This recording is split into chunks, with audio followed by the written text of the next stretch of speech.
बुद्ध जब नदी पार करके आगे बढ़ गए, बुद्ध को प्यास लगने लगी थी। तो बुद्ध ने कहा अपने परम शिष्य आनंद से, आनंद मुझे प्यास लग रही है। बुद्ध बुजुर्ग हो चले थे, 84 साल की उम्र थी उनकी, जाना थोड़ा उनके लिए मुश्किल था, फिर भी उन्होंने कहा कि आनंद मुझे प्यास लग रही है। तो आनंद कहता है गुरुवर आप बैठो ना, विश्राम करो, मैं लेकर आता हूँ पानी। लौट कर जाता है आनंद, और आनंद जब लौट कर जाता है तो देखता है कि पानी तो गंदा है, क्योंकि कोई बैलगाड़ी गुजर के गई थी उसी नदी से होते हुए, अभी तुरंत ही गई थी। तो बैल जहां जाएंगे, बैलगाड़ी जहां जाएगी, कीचड़ पानी को गंदा करते हुए मटमैला कर ही देता है ना।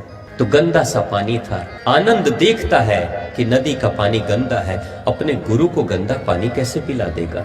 लौट कर आ जाता है और कहता है गुरु बुद्ध को कि गुरुवर क्षमा करना, पानी बड़ा मैला है, इसलिए मैं आपके लिए जल नहीं ला पाया। बुद्ध कहते हैं आनंद जाओ, फिर से जाओ।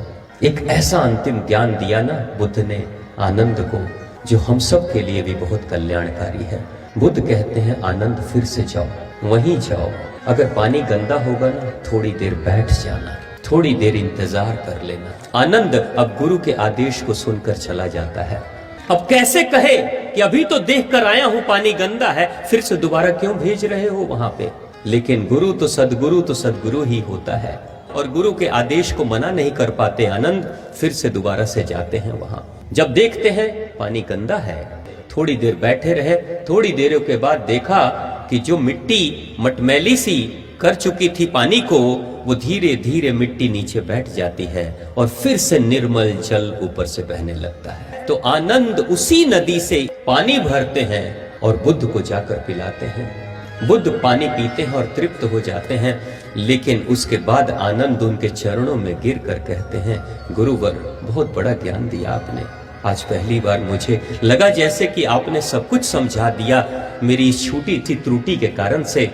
आनंद कहता है कि समस्या रूपी गंदा जल तो मुझे दिख रहा था, लेकिन सब्र नहीं था ना, थोड़ा इंतजार तो कर लो, समस्या चाहे कितनी भी बड़ी क्यों ना हो धीरे धीरे खत्म हो जाती है, क्योंकि हर समस्या कुछ उम्र लेकर आती है।